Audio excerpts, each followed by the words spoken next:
everyone. It's Marilyn, Alauria, and welcome to Who Can It Be Now, the podcast.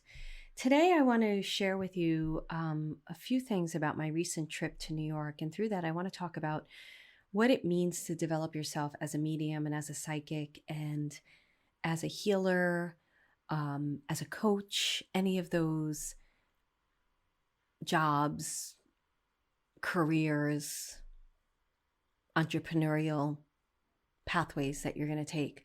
And whether you're choosing to do that or not, I promise you, I think that these stories today are going to be really beneficial for you in where you're at and what you want to do. I don't usually promise things, but I am going to promise that. So I'm just sitting here in front of the computer. I just got back from New York yesterday from visiting with my family. And I'm not writing anything down, any kind of outline. I find a lot that I do really well with just sitting down and talking and sharing from that place. And sometimes I ramble on a little bit too much about something. But for the most part, for me, it's very cathartic. And I feel like it doesn't dilute my stories if I try to tell them ahead of time or write them. Sometimes I like writing them and telling them. So I'm sitting here with all of you, sharing a very intimate experience that I recently went through and that I am going through that became a very profound experience for me. And I haven't shared it with anybody yet. You're the first. So this story may be a little jumbled and maybe a little all over the place, but I feel like this is how Spirit wants me to tell it. And it's a really important story for me to tell right now in my life. I don't take anything for granted. So before I was doing this recording, I went into my communities on Facebook, Soul Finder Academy and Membership for Your Soul. And because I'd been away for a week, I wanted to read the posts and comment on posts and answer people and answer people's questions and just, support my communities. And as they support each other as well, they're really beautiful communities. And one of the things that I've noticed was people who are either in a career or starting a career, as one girl called it, a soulpreneur career, like using your soul, entrepreneur, putting that together. And what I see a lot of the times with people that are developing their skills as a medium, a reader, a healer, a coach, and going out there with their messages, they think that the more they study the practicality of the work, that is what they need. Or what's missing is that their gifts aren't strong enough or their gifts aren't big enough. Or so they need to study it more. They need to learn the formulas. And I'm here to tell you that the techniques and tools are important, but it's more important that you work on yourself, because your gifts are only going to get stronger the more you align with your soul, the more you fall in love with yourself, the more that you really accept who you are in this state of being. So something happened to me that I'm going to share with you in a second that made me realize how important this is. And I tend to do things in my life without really realizing why I'm doing them, but I go by feeling it. I feel like teaching this. This is what I'm going to teach. It's just, I do things very much, I feel aligned with my soul. And I teach a lot about the psychological components of this work, as well as the emotional, mental, spiritual, energetic, all of the above. And people may understand that and they may not understand that. And the reason why I do that is because I know that when you are seeing, hearing, feeling, sensing, knowing, those are the psychic gifts. Let's say those are some of them. There's many of them.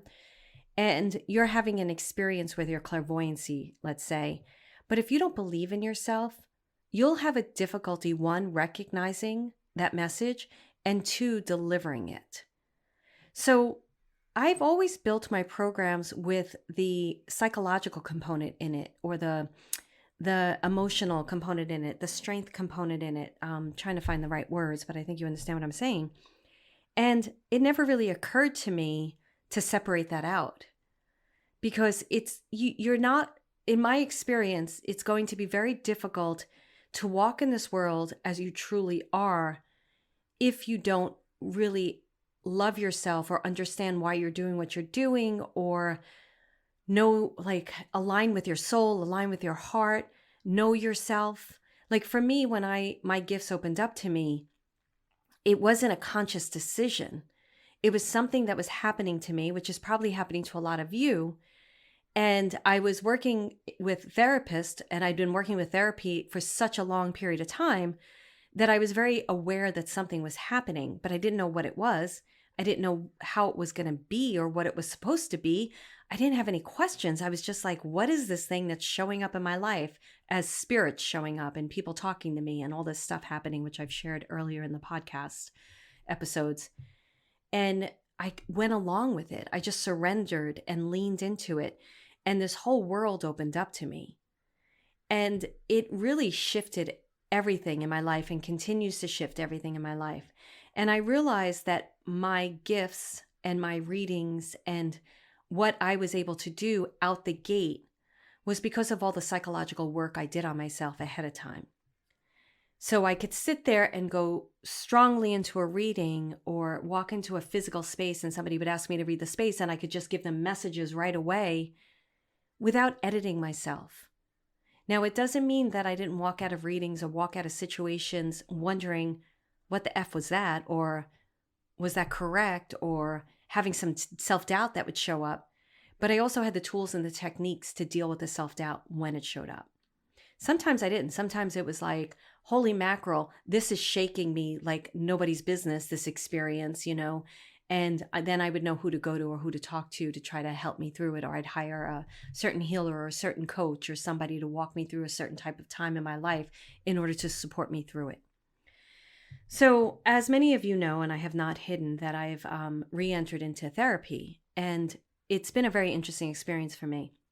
And at first I was working with an EMDR therapist, which it was very helpful, but I wasn't able to go deeper into a situation that I needed to go into with this particular EMDR therapist. I needed talk therapy, and I knew I needed that. So I recently hired someone who my doctor recommended, and I just had 2 sessions with her so far, and they have been profound, extremely profound. And something I'm going to reveal to all of you that is a place that I held shame in until recently. And I'm going to reveal something that's it's a feeling of vulnerability, but it's really okay. Otherwise, I feel safe in what I'm going to reveal. So one of the reasons why I started going back into therapy was to work on relationship, because I although I've had different types of relationship, I haven't really had a very, very serious relationship in a long time. And I wanted to figure out why that is. Now, I have to be very clear and say this, that the reason I worked with the EMDR therapist, I was like, we need to work on this. And as she was digging deeper into the questions, I'm really happy in my life. I have a good life. I am not looking for someone I need someone to fulfill something. So I'm in a different period of my life where it's somebody who's compatible and we have a great life together, but I'm not in the place of I'm going to invite any kind of riffraff into my life, because I'm not going to do riffraff. I don't need to do riffraff. My life is great on its own. So when I was speaking with her, she said, after asking me a lot of questions and we couldn't find the answer as to why this was going on, why I hadn't been in a relationship and what is happening and the men that I'm attracting. And she said to me, well, I don't think you want a relationship. And I know enough in therapy, I'm coachable. So I sat and listened to that. And I said, I don't think that that's true, but let me sit with that. And that night it kind of woke me up and I was like, no, it's not true. I do want a relationship. So I said that to the EMDR therapist the next time we had a session, but we could never find the root of the issue. So I finished up my work with her and I went to this other therapist and I shared some of the things that have been going on in my life. And she's been diving deep. She's very intuitive and she asks really great questions. And I was trying to find the pad of paper where she has me write down questions for myself, but I can't find it. And maybe I'm not supposed to share it. Or I could stop this and share it, and find it, but I'm not going to. I think it's really important that I just keep on this round where my guides want me to just keep revealing. So she had said to me, we had talked about like what it is and the word, like she was asking me description words about myself and about my life. And I was like, sometimes I think people think I'm crazy. And I said a bunch of words, and that was the one she really triggered on. She's like, okay, we need to stay with this word. And then the next session, we talked about relationships and what happened. And she's like, what happened that you stopped living? And she kept diving into that question. And before I go into the answer, I want to share something with you. And I promise you, you're going to learn something from this for your own journey in your life as a healer, as a coach, as a hopefully as a mother, as wherever you are in your life. Before I hired this therapist, I was in a session with somebody. It's somebody, not a healing session or anything like that. They would do, I don't want to reveal too much because I don't want to give too much of the person's, but I know them and they do something. Say they do nails, toes, whatever you want to say. And she kept talking about an experience that she had in her family that was quite devastating. And she had shared this with me before, but always from a place of like it was fine. And this particular time, she was just digging into it and was talking for a good hour about it. And I said to her, what has changed in your life? Because you've shared this with me before from a different space, but you're really emotionally going through this. And I was like, what has changed? What this is like, saw you 2 months ago. What is happening that you're diving this deep? And she couldn't answer that question. And about a week later, it struck me that she stopped taking some type of substance, whether it's alcohol or drugs. Again, I want to be very careful that I'm not revealing too much about the person because I believe in privacy. Not that you would ever know. And I realized, oh, she's not doing that anymore. So her feelings aren't being covered up. And the next time I see her, I'm going to, if she brings it, I'm going to reveal it to her. It's not like we're good friends or anything, but she feels safe enough to share this with me. And if this can help her, support her in some way, I'd love to. The reason why I bring this up to you is because this therapist would not leave it alone. She said, when did this happen? When did all of this stop? And what was the initiating factor? And I can't remember how she asked me the questions, but what we came to was when my mediumship ability opened up, it was the same time that 9/11 happened, even though I was having psychic experience. But when spirits started showing up to me, it was the same time that I was living in Manhattan during 9/11. It was the same time that my boyfriend and he moved out. And then he asked me to marry him, but it was too late. I was already moving across the country. And I just felt at that point it was too late for me. I went into very, very early menopause. I'm going to be really honest with you guys. At a very early age, my gynecologist always feels that trauma sent me into it because I was too young. The ex-boyfriend, something else. Oh, another ex-boyfriend who I haven't really brought into this story yet. He's very funny in spirit. He was very funny in life that I want to bring some stories in about him. I'm going to do a compilation of my stories, I think. He passed too. So I was moving across country to a place where it was so different from New York. 9/11 happened. That was a trauma.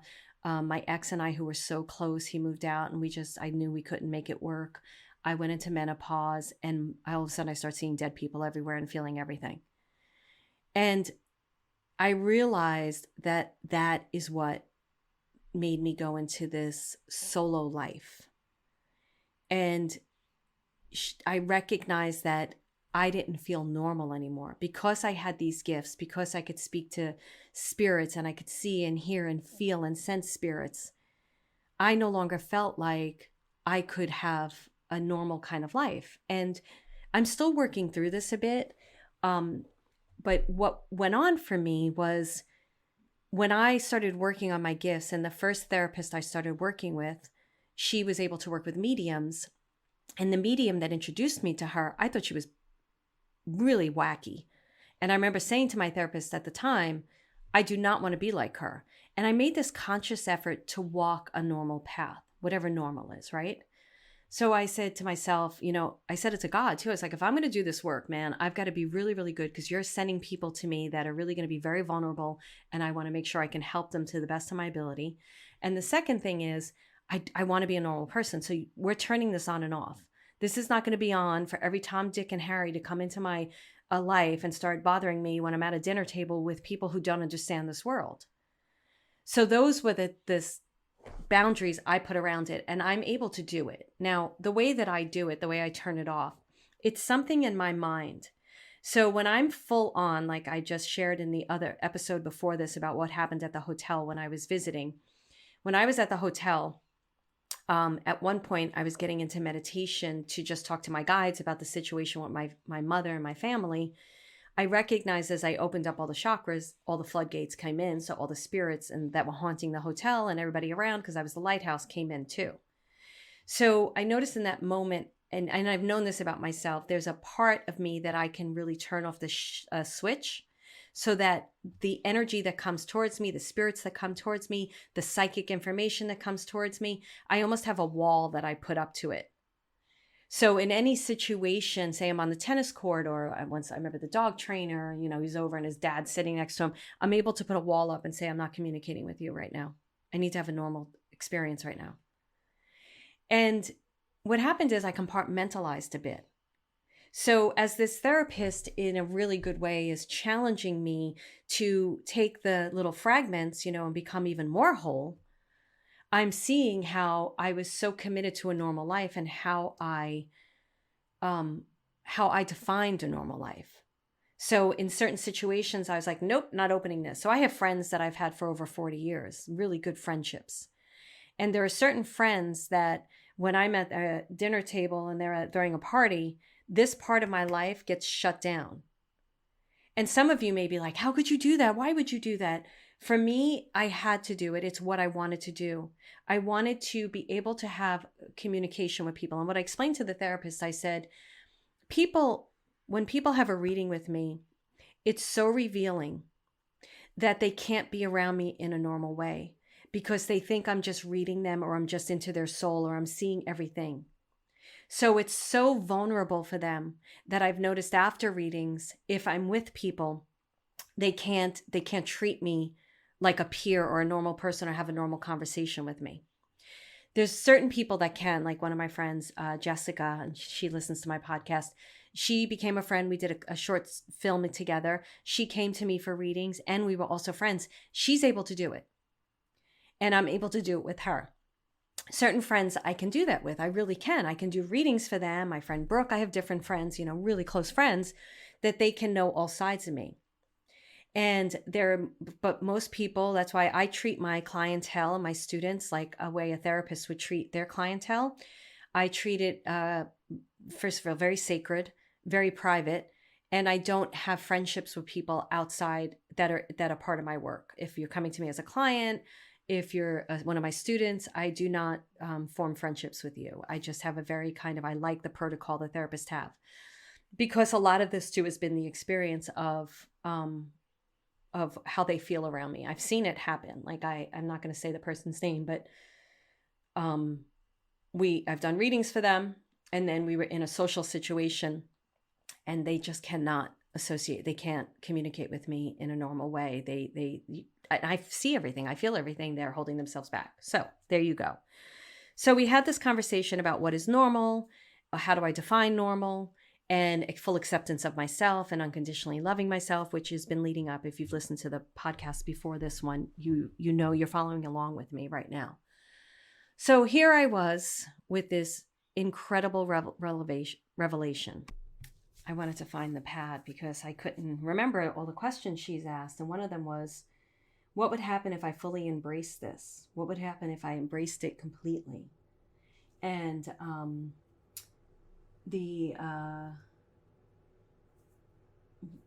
there's more questions, but I'm just going to share that with you, work that she's given me to do on all of this. So I had my session with her, and then I go to New York, a place where all this has happened to me, right? Where it all opened up. Going back to the family unit, I've shared with you before that I've had some struggles with my brother who's taking care of my mother. My mother has Alzheimer's, and so here we are. I'm going back to the family unit where I definitely compartmentalize who I am because they don't believe it.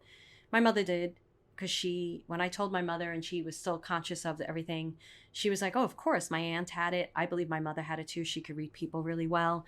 And then my father believed it completely too because his mother had it. So it made total sense that I would have it. And I have an older brother. But the brother who is taking care of my mother and my other brother here in California, they don't believe in this stuff at all. And that's okay. So here I am heading back to New York, and with this understanding of fully embracing myself completely for all that I am, as I step out into an even more powerful way of being who I am and loving myself completely for who I am and not hiding these gifts from people and not compartmentalizing anymore. And when I'm fully in my gifts, it's on. It's like on. So I go back to New York, and I had made a boundary with my brother that if when he came into the apartment for my mother, that I was going to leave because I didn't want us to get into any disagreements. And I was at my mother's, and she didn't recognize me at first, and I'm not going to get into that entire story. And my brother came in, and we had a very, very nice conversation, a beautiful conversation. My mother was lighting up as we were talking. It was just quite incredible. I may cry on this because I haven't discussed this really, except with one friend yesterday, just some of it. And so here I was just having this experience, being with my mother and being with my brother.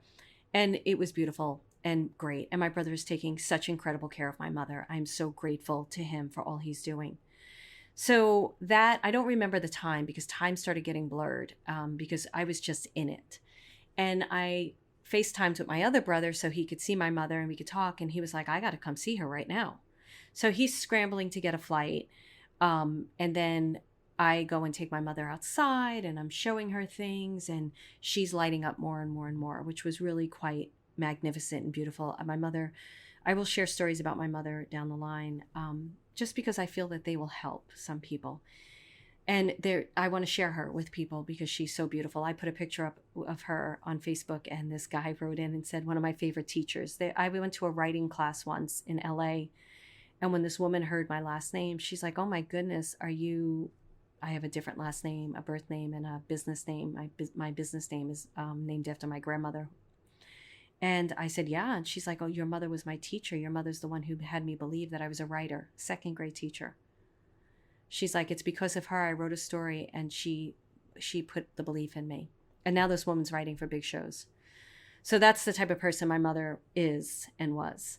So I left there, and I next morning went to the gym and was running. And running is a huge thing for me. And as I'm running on the treadmill, I'm thinking about the story of Sal, which I've shared in another podcast. That one's titled "The Dead Guy Behind the Bar." And how I'm getting ready to do the second podcast, which is going to put me out in the possibly in the world even more. And I've been struggling with this podcast because I don't know what it is. And I don't know the story. And originally it was always about the murder and the actual murderer. But as I dive deeper into it with my writing coach, Bruce, who's phenomenal, and the questions he asked me, we're recognizing there's something so much more to the story, but I don't know what it is. I found it on the treadmill. I'm getting a little emotional. This might not be a big deal for you guys, but it's a big deal for me. So I'm running on the treadmill and I'm listening to this song, by Crash Test Dummies. It's MMM. And it's this song about being different. And I'll read you the lyrics, the first two paragraphs, and then the kind of some of the punchline. Once there was this kid who got into an accident and couldn't come to school. But when he finally came back, his hair had turned from black into bright white. He said that it was from when the cars had smashed so hard. Once there was this girl who wouldn't go and change with the girls in the change room. And when they finally made her, they saw birthmarks all over her body. She couldn't quite explain it. They'd always just been there. But both girl and boy were glad because one kid had it worse than that. Because then there was this boy whose parents made him come directly home right after school. And when they went to their church, they shook and lurched all over the church floor. He couldn't quite explain it. They'd always just gone there. And then it just goes, but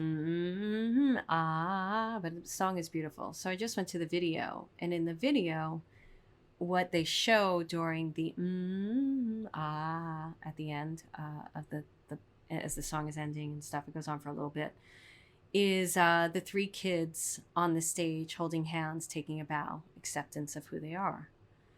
So I was listening to the song and it struck me, and I recognized that the story I need to tell was about Sal and me being normal. And I'm going to read you a little bit of what I wrote in a second after that. And I was doing it through Siri with no glasses on because the creativity hit me. But one of the things that Bruce has been asking me a lot as I'm sharing this story with him in regards to Sal, and he knows a lot about Sal Mineo and also did some research on it, is about how, so Sal was a star in the 50s. I don't know a lot about his life because I tend to just really keep it pure to him and I, and sometimes I'll do research on him. And he got a lot of success in his younger years as a teenager, and Rebel Without a Cause was nominated. And then he went through a period of not getting as many parts because he wasn't the punk kid anymore. He was getting older. And then he started really embracing who he was. So he was known as supposedly, I'm not going to label anybody right now or label him because I need to really communicate with him about this, but bisexual and having affairs with men and women and different, he was open to his sexuality. He was very open in it. And this was in the mid 70s. So as much as that was starting to come out more, he was a Hollywood actor. And he was embracing his unique qualities and being who he was. And he was really letting the world see him. And he was allowing himself to be normal in who he was. So he was working on doing a play at the Geffen when he was coming home at night and was killed. And I do know that his killing was not a random act of killing. This had to do with who he was as a sexual being, and discreetness and whatever. I'm not going to get into the whole story now because that'll be shared in the podcast. So what struck me was how he was embracing, because Bruce always says this to me. He was like, look at him, he's this beautiful soul. He's like this beautiful person. And you look at him and when I didn't watch stuff about him because I just wanted to get to know him as a spirit when I worked on his case. And the person I was working with was diving deeper into the material I was giving him and what was available on internet, or talking to investigators and trying to piece together the information that Sal was giving me. But when I watch some videos now, because Bruce will say, did you see this video? Because now there's more on YouTube about him. He's just so beautiful. What a beautiful angelic being he is. And you can't help but love him for who he is. And he's loving himself and embracing who he is and embracing his quality and saying, hey, this is normal too. So it struck me that the podcast, the story, is really about us embracing our uniqueness and our completeness and our wholeness. And I recognized in that moment, and I really have to thank Bruce, which I haven't done yet, I recognized in that moment that it's been such a big weight for me to reveal who the murderer is and get to the real murderer. And I'm like, that's backstage. That's the back burner. The story is about how there's so much more to this, but when Sal came to me, it was such a big reveal and such a big story. And the people around me were blown away by the experience, skeptical people. And I was blown away by it. Sal helped me to believe in my own gifts because I was a skeptical medium. And I was like, this is insane. How am I getting this information that I don't know at all? Nobody in the room knows. I'm not picking up anything psychically from people that know information, that are calling me in to confirm their ghost that they know is there, their mother. Nobody knew what was going on. And this ghost comes to me and gives me all this accurate information. He blew me away. He blew me into my own gifts and my own unique qualities and owning them.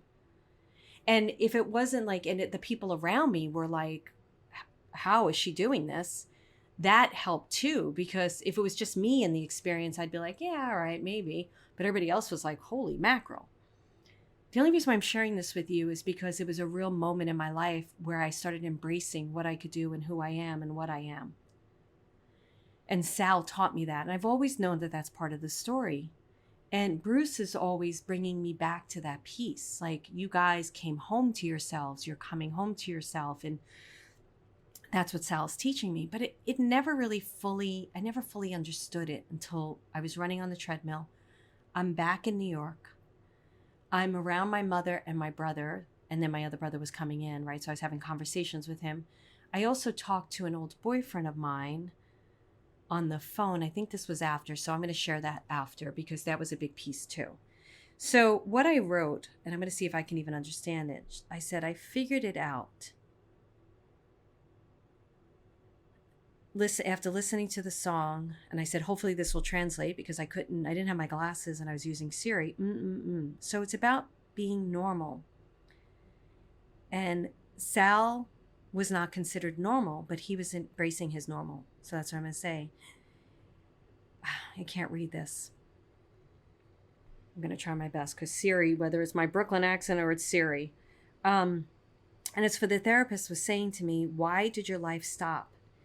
And all I wanted was to be normal. So I pushed my gifts away, I guess. I'm using Siri, so this is messing up. So he wanted to be normal, Sal, to be accepted for who he was. And he started to get accepted for who he was in sexual orientation, and then he got killed. And I said, there's a big message here that I said I wanted to be normal, and then I'm finally accepting that I'm normal. And he never had a voice that he got to explain that this is what it's like. Like, I feel like he wanted to come out with this story like, I'm accepting who I am normal. And now he wants to have that voice from the other side. And it's his voice. He wants people to embrace who they are. So I wrote that, and I'm added a little bit right now to it because, again, I have to have my glasses and carry them with me. So I went upstairs and I was like, oh my goodness, this is the story. This is the story that I need to tell. And of course, that's a piece of it, and I need to start diving into it now. And it allowed me to embrace more of who I am because this spirit is teaching me how to accept all parts of myself. And the reason I bring this to you, and there's some more of the story I want to share, but you have to accept yourself fully, especially if you're going out with a business that is branded in your own personal self. You need to accept and love yourself for who you are. And I hide it a bit. I hide some of it, and I know I do. I turned off speaking to deceased people because at the time I was doing it, and I still haven't shared the full story about what went on, and I will. I know I keep doing that, and I'm sorry. But there's just so much time, and there's so much energy, and there's so much meaning in one specific place. But there were so many mediums out there, and they were competing with each other, and I don't like that kind of competition. I'm a very competitive person, but mainly with myself. And when I start feeling that kind of energy with people, I usually remove myself from the situation. And people may say, well, that's because you're competitive. I'm like, no. When I'm around people who we embrace each other, we see this in my communities, we raise each other up. But if someone starts targeting me or attacking me, and I usually am like, okay, you can have it. So in this particular instance, I was like, you know what? I'm done with speaking to deceased people. You can have that. I'm just going to speak to people about their lives. And when their deceased people come in, which I needed to do anyway, it's going to be about you moving forward in your life and your father, your mother, or your aunt giving you that message about your ex-boyfriend moving forward into your life. But now I'm recognizing like all the light switches are going on. I'm not allowing them to be dimmed anymore. No matter who accepts me, who loves me for who they are, doesn't matter anymore. So here I am plopped down in the center of my family who don't really fully accept me for who I am and how I am with them. So when I'm with them, it was interesting because so my other brother came in, and he's a born-again Christian. And I'm happy that he found something that works for him. But we do not have the same belief system. But who's to say my belief system's right or his isn't? But I don't even go into those conversations. At a couple of points, he also has very different political views than me, and a lot of different things. He's super intelligent, and I love him. I really do. But we have to avoid conversations. And there were certain points where he was getting into a conversation, and I was like, I'm not getting into this conversation with you. And then he was like, well, how could you not know about this or know this? Because I don't watch the news. I haven't watched the news since I think I was in college, even before then. I stopped watching it in high school, I believe, because it was too depressing. Some people don't understand that. They think I'm uninformed. I don't really care. I'm not going to watch that stuff and have that affect my day. What I need to know, I remember posting this in Facebook when something was going on, and I said, hey, I don't watch the news, so I'm sure one of you will let me know if the world's ending. I can't remember what was going on world-wise. It might have been COVID. I don't remember what it was. And my friend Amy was like, I can't remember what she wrote back, but it was so funny. And she's like, yeah, I got you. I'll text you. And I was like, thank you. And so he was saying to me, well, how could you? That's uninformed. If we were around a group of people, I was like, if we were around a group of my spiritual friends, they would say you were wrong. So I said, why don't you just accept me for who I am? I accept you for who you are. And he was fine. And we actually had a lovely time. And then there was one night where my niece was doing stand up. I didn't know she did it. It was great. And both of my brothers were there. And I still walk on eggshells, but we were having a good time. And my brother was asking me a question about relationships and stuff. And I was sharing a little bit about it. And my other brother was like, I didn't even know you wanted that. And I was like, yeah, and he's like, well, how would I know? You don't share anything. And it's true. I learned who to share with and who not to. So the whole point of it was there are certain situations you have to know what you're going into. And I'm not going to go into a heated conversation with someone where I know that there's going to be no winning because that person has to be right no matter what. It's not worth it to me. It's not worth the energy to me. But here I was smack dab in the center of the people who only love me with conditions, or what it feels like to me. They may disagree. And after coming off of this is synchronicity, by the way, coming off this conversation with my therapist about what is normal and what would happen if I completely allowed all my light switches on all the time. And I said to her, and I wish I could remember exactly how I said it, but I was like, I've said it to you guys in the podcast, walking in this world with all those light switches on is something I teach people how to navigate. And I'm getting ready to embrace it more and more and more as I do it. And I do accept myself, and I love myself so much, and I'm not going to hide it anymore. Now, it doesn't mean that I'm going to walk into a family dinner in my house. Not that I would walk into a family dinner in my house, with my brothers and stuff. We did go to dinner and stuff like that, but I made sure it was on neutral territory. And be like, hey, this is da-da-da. If they want to know about me, they can listen to my podcast. It's just not something I'm going to do, and I'm okay with that unless something else gets revealed. So it was fascinating to me that I was in this experience, embracing all of who I am, loving all of who I am, being with them. We had a beautiful time. My mother's light was on, and there were moments where her personality was there, and it was so magical and amazing. And during this, I'm communicating with a couple of different men that there's some interest going on. And it's been a really great experience for me because I am who I am, having this experience, getting to know them, being very open and getting to know them, but also observing. And it's not with that attachment or anything. It's just watching them. And if you want to listen to the interview with Tracy Crosley, she's a good friend of mine. She teaches about attachment energy. I don't know a lot about that stuff, but Tracy does that, and she's a specialist in it. She's on one of my podcasts, and she also has her own podcast, Tracy Crosley. I'm not going to spell her name right, but you'll find it. She's really good at this stuff. And I was sharing with her, we do Marco Polo, and she was like, wow, good for you. You're being open without attachment. And I was like, thank you for sharing that. I wasn't sure if I didn't know that that's what it was. I just was like, oh, maybe I really don't care, but I'm just kind of being open and talking to them. So one of the guys I was talking to is somebody I dated briefly in high school, and he's from where I grew up, and really, really sweet guy. I'm not going to give his name. And when I was talking to him, we were talking about growing up and everything.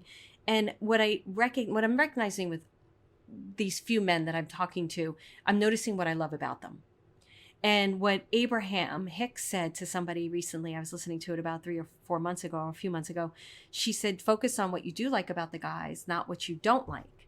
And that's what I'm automatically just normally doing. And I'm like, what I love about this guy is he's the salt of the earth, these guys from Brooklyn, where I grew up, the type of guys like, you wanted me to pick you up from the airport. How's it going? Checking in with me. There's just a quality, and I'm not saying that this doesn't exist in other men. I've seen it in Southern men. I'm not saying it doesn't exist in Northern men. I'm not stereotyping it. I'm just telling you my experience. So don't beat me up if you're somebody from somewhere that I didn't mention. I'm sure there's these guys everywhere and these, good people everywhere. But I was talking to another really good friend of mine, and she's like, yeah, there's something about the men that we grew up with that are just, they take care of you. They're like this, they're just the salt of the earth is what we call them. And what that means is they're grounded in values. And, my friend and I talk about this all the time. We were so happy we were raised the way we were, and in Catholic school, the way we were raised. It may have not been a good experience for other people, but we were raised with a lot of morals and integrity and that kind of energy, very conscious of other people and taking care of other people. I'm not saying that other people aren't. So please know that when I share my stories, I'm sharing from my perspective. I'm not saying it doesn't exist anywhere else. I know it does, but I don't have every experience in the world in my body. So that was interesting too, having these experiences and being who I am and being truthful and being and showing up and feeling normal. So that was a really great experience. So then I was heading home, and my brother and I met up at the airport. We were flying to different places, but we were flying to the same place. And the tram system, the air train wasn't working. So we had to wait and get on this bus that was very crowded. I'm a little claustrophobic. And please don't send me remedies on how to heal it. And I was on the bus and we were sitting, and this guy was trying to get on, and people were finally like moving out of the way because there was a spot that he could stand. And then he started getting into an argument with another guy, and I was like, knock it off. And I started speaking up. And I've done this before. And they stopped the fight. And they stopped fighting. And it was me speaking up, and this other woman actually chimed in, which was great. But my point of this all is my brother last night, I was texting with him because we were just, my brother here in California, we were just talking about different things. And I texted him a concern I had, and he was like, your mind is, about my mother. My mother's being taken care of amazing. My brother is taking such good care of her. But I was just asking him something, and he said, no, I think you're overthinking things. And then he said, I want to tell you, that was really amazing what you did on the bus with those guys. That's a huge moment, guys, for me, because in my family, and they may have a different perspective, I very rarely got acknowledged for the good that I did. I always got acknowledged for what I was doing wrong. And I thanked him, and I said, yeah, I find that it's better that women speak up in those moments, because if another guy speaks up, it could be like, crazy. I've done it before. I did it on a train once, where this guy was fighting another guy, and I was the one who stood up and started a ruckus to stop them from fighting. And they stopped, and then a few people got involved, and we got the conductor to throw the guy off the train because he was drunk or something and starting a lot of trouble. So it was a really big moment for me. This whole journey was a really healing journey. I want to share one other thing with you, and then I want to cap it off in a summary for you to learn something, hopefully. So I was talking to another friend who's about to she's from Brooklyn, a friend of mine that I've known for years. And I say that for a reason. And she's taking a really, really big step in her life. And she said, I'm really scared. And I said, of course you are. Change doesn't happen unless you're going to feel afraid. It's something that you're changing in your life. It's something big that you're deciding on.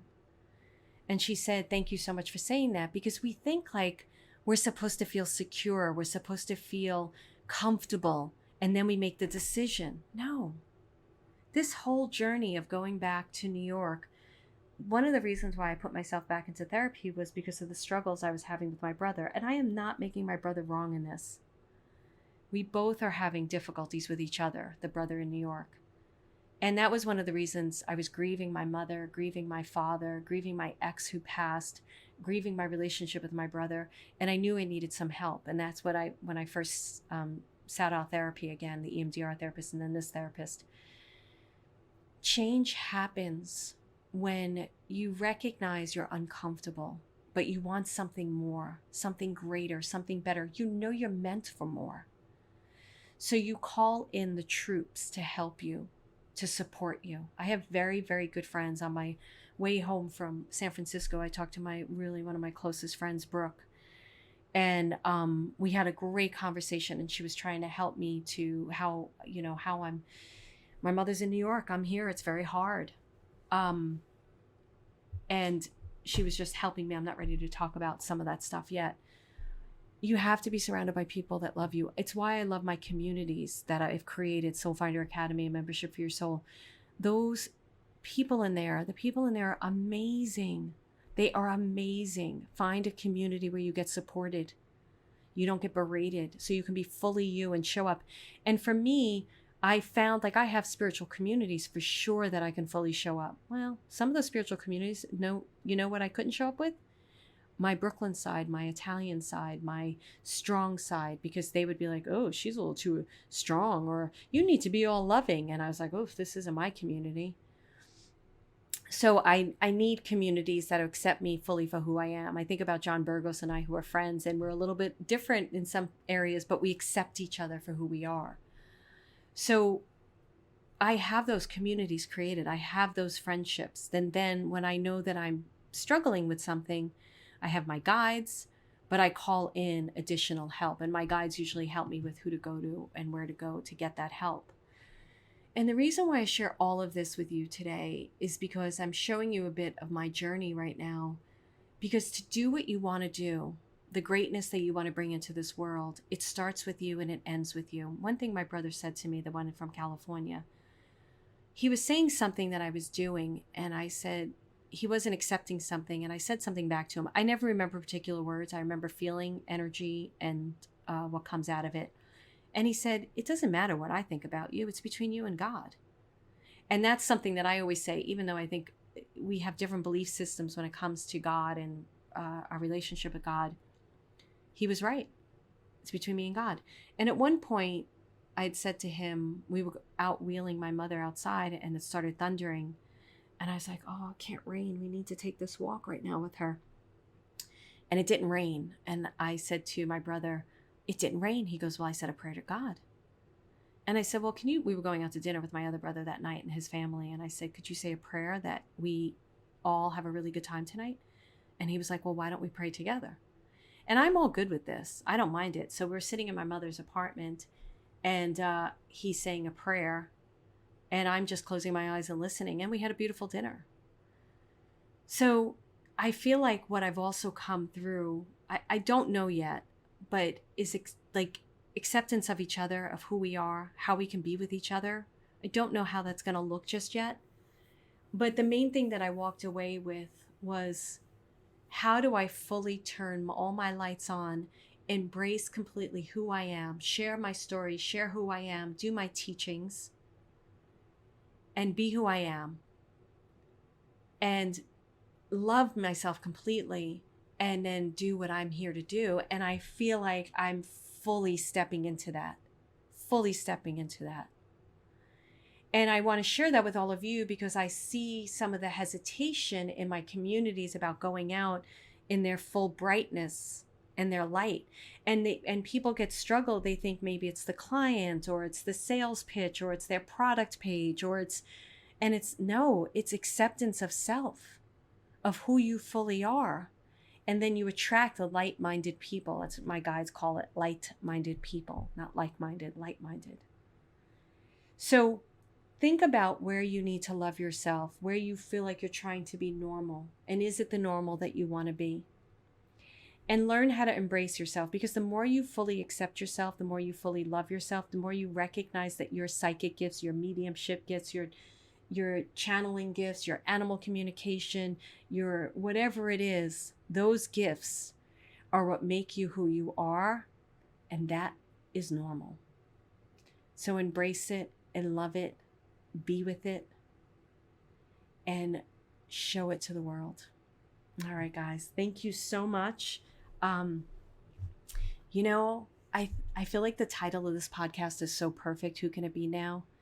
Because I just have no idea. And every time I come here, I just open the door to my guides and to spirit and to my heart and to my soul and to all of you. The feedback has been so wonderful. Thank you so much. And who can it be now? I don't know. Let's open the door and see. Thank you.